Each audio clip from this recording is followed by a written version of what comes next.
إخواني المستمعين، نحن الآن حصلنا على وفد من السفارة، من جهة السفارة اليمنية في جيزان، بما فيها الأخ الناطق باسم السفارة. ماذا توجه أخ السفير من توجيهات من شأن الأقايم الزائر؟ والله يا أخي، بسم الله الرحمن الرحيم، والصلاة والسلام على أشرف الأنبياء والمرسلين.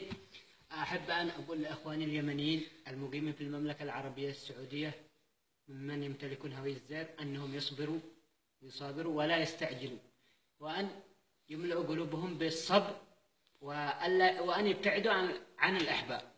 نحن في صدد إن شاء الله الأيام القليلة الجاية بظهور على وسائل الإعلام ونعطيهم تصريح. نحن عملنا كل الإجراءات وما تخصهم، منحتنا الدولة الألمانية ونشكرها 1,000,000 جواز يمني.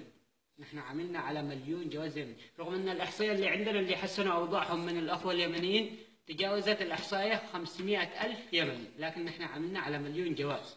تمام. وهي موجودة لدينا في السفارة في جدة في القنصلية، ونحن على اجتماعات دائمة منذ أسبوعين مع القنصل، مع الجاليات، مع البعثات. نريد أن يحصل الأخ اليمني على جوازه دون أن يحصل على أي زحمة، لأنه السنة الماضية فيما حصلت من زحمة حصلت زحمة كبيرة، وكان الأخوة يشتكوا ويتصلوا بنا: إيش الزحمة؟ السفارة ما تشتغل. وهذا ليس من السفارة، هذا من الأخوة اليمنيين أنفسهم كانوا يشكلوا الزحمة. ولكن إن شاء الله أنها لا تتكرر هذه السنة الزحمة. إن شاء الله سنعطي كل يمني منهم موجودين في المملكة جوازي، ويمنح بموجب هذا الجواز رخصة إقامة من المملكة العربية السعودية بموجب الجواز. الجواز هذا بيكون صلاحيته لمدة سنة قابل للتجديد، يخرج ويرجع، خروج وعودة إلى اليمن بموجب الجواز. هذا ما يطمح له المغتربين اليمنيين، وهذا أكيد هذه هي مكرمة من الملك سلمان حفظه الله ورعاه، والسفارة اليمنية تعمل جاهدا على تحسين أوضاعهم، وإن شاء الله فهم إلى الأفضل إن شاء الله. أما ما يخص يعني بعض الشباب وبعض الأخوة يقولوا إنه من انتهن رخصة الإقامة حقه هوية الزائر إنهم يروحوا. لأن إحنا التقينا بالجوازات والتقينا بالشرطة وقالوا أنهم لم يمسكوا أي يمني. هذه دعايات، وأقول للأخوة أنهم لا يستعجلوا. إي والله. إن شاء الله اللجان ستنزل إلى كل منطقة من منطقات المملكة العربية السعودية، ويشتغلوا إن شاء الله من الأسبوع القادم. إن شاء الله نمشيك على خير. وعندك كلمة تحب تقولها والله السفير؟ أنا أحب أن أوجه لأخواني اليمنيين أنهم لا يستعجلوا، وأن ينتظموا ويصبروا ولو عندهم صبر. طيب أخي السفير، تتلقى اتصالات مباشرة من جهة؟ يا أخي أقول لك تلفونات السفارة قلقناها من الاتصالات اللي يتصلوا. السؤال اللي يتصل بيسأل السائل نفس السؤال يتكرر: متى الجوازات؟ هل شيء يرحلون؟ يا أخي احنا على صدد أسبوعين بالكثير إن شاء الله. إن شاء الله. وتنزل اللجان إلى كل منطقة، وبموجب هذه اللجنة تحصل على جوازات. مبلغ، عن الأخوة يسألوني كم المبلغ، هذا المبلغ هو يقرر حسب الإمكانيات. فمثلا عندما تنزل اللجنة في منطقة جيزان يحتاجوا استئجار فنادق، استئجار كذا، فهم يقوموا بمبلغ بسيط يقرروه على التدريجات. لا صح، لا تتجاوز 100 أو 200. هذا الجواز قيمته يعني المحددة هي 280 ريال. ما شاء الله 280. حال. لا زيادة لا يوجد أي زيادة. البعض يقولوا 5,000 6,000، هذه دعايات وليس لها أساس من الصحة. المبلغ المحدد 280 ريال بموجب الجواز. هناك زيادة لا تتجاوز 50 أو 60، هي مقابل إيجار الفنادق أو القاعات التي تستأجر من قبل اللجنة. أكيد هذا خبر. أي مبلغ زائد ليس له أي. ما شاء الله ما قصركم أخي السفير، وإن شاء الله يأمن المغتربين اليمنيين. فمنهم من اغترب من قدام القرار منه بسنة ولن يعود إلى أهله، فالآن ناشد السفارة اليمنية. احنا وهذه هو ما كان، وهذه هذه الخطة درست في السفارة. فنحن طيب استعجلنا بهذه الجوازات وعملناها خلال شهرين، لأن بعض الأخوة يقول لك أنا أبغى أسافر، فهذا الجواز يحقق لك السفر.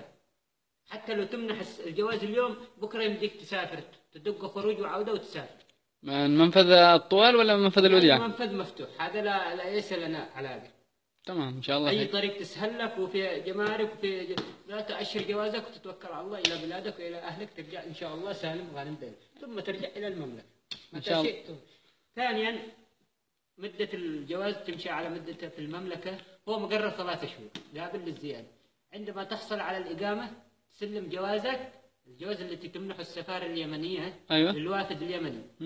بعد ما يحصل الوافد اليمني على الإقامة، رخصة الإقامة، يسترجع جوازه إلى كفيله. طيب ولا يأخذ هذا الجواز إلا عند سفري إلى اليمن. آسف لو قاطعتك، هل بعد الجواز هذا إذا قطعوا يمديه يعني يأخذ الإقامة؟ أكيد، هو بموجب الجواز تحصل على الإقامة، وبموجب هوية الزائر هذه عندما تأتي إلى اللجنة عندنا في القنصلية في المناطق، أنت ما يمنحوك الجواز إلا بتسليم هوية الزائر. من ليس لديه هوية زائر لا يمنح أي جواز. طيب في ناس بعض الشباب ضاعت عليهم في الشوارع، ضاعت عليهم، نحصل في بعض من الفيسبوك. هذه تدارسنا هذا الوضع، فقلنا إنه أي يمني يذهب إلى اللجنة في المنطقة حقه ويأتي بدون هوية زائر أن يرجع إلى الجوازات ويعطوه البصمة، يبصم ويعطوه ورقة بموجب هذا يجي له عند اللجنة بورقة من الجوازات أنه كان يملك هوية زائر. طيب تمام. من خلال بصمته تطلع أنه كان يمتلك هوية زائر، فتعطيه الجوازات ورقة يعطيها للجنة وبصدد هذه الورقة يقطع له الجواز. إن شاء الله خير، ونأمن لأخوان المغتربين في الإحصائيات السعودية موجودة عندنا، ولدينا عدد فائق إن شاء الله هو 1,000,000 جواز، رغم أن أعداد اليمنيين المسجلين التي وصلت أعدادهم إلى 500,000. وإن شاء الله هناك من يمتلكون في بعض الأخوة اليمنيين. أيوة، في بعض معهم جوازات دخلوا من أول لم يمتلكون إقامة زائر. هذا الذي حصل على جواز من أول ولم تقطع له هوية الزائر هو سيذهب إلى اللجنة تسوي له دمغة في الجواز. طيب بموجب هذه الدمغة يحصل على رخصة الإقامة، لأن لديه جواز من سابقا. هو لا يحصل على جواز جديد، وإنما دمغة في أول ورقة من الجواز. إن شاء الله خير. وأخي السفير، ما عندك من والله أنا أحب أقول لأخواني اليمنيين أن ينتظموا.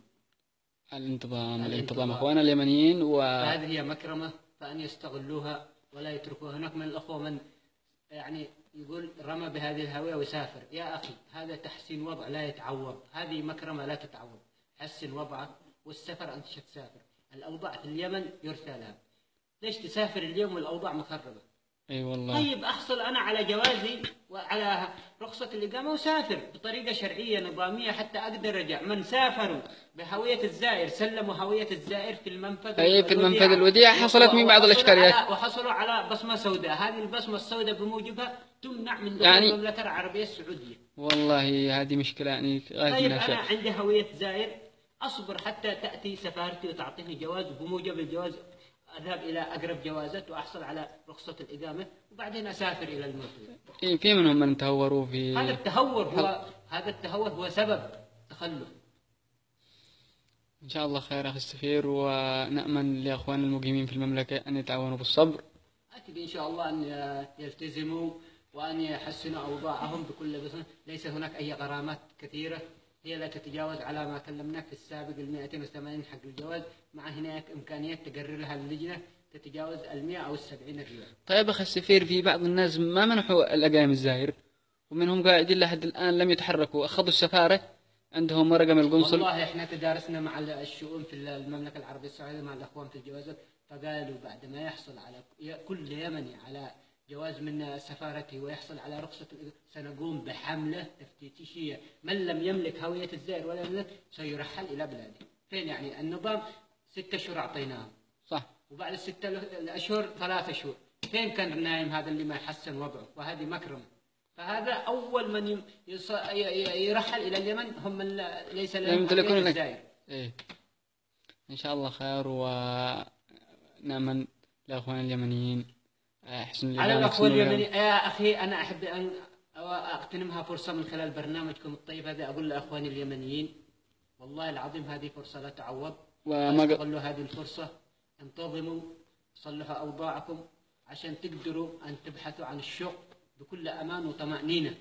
يكفيكم السابق من الهروب من الحكومات ومن مشردين، في بعضهم من في القفال. فاليوم أنتم مرتاحين. اليمني يسافر إلى كان يا أخي على ما أسمع أنا أن اليمني يسافر تهريب بمبلغ قدره 3000 حتى يوصل مكة. اليوم اليمني يركب من جيزان، من عندكم من هنا منطقة جيزان إلى مكة لا تتجاوز 250 أو 200 مع مصروفه بكل أمان.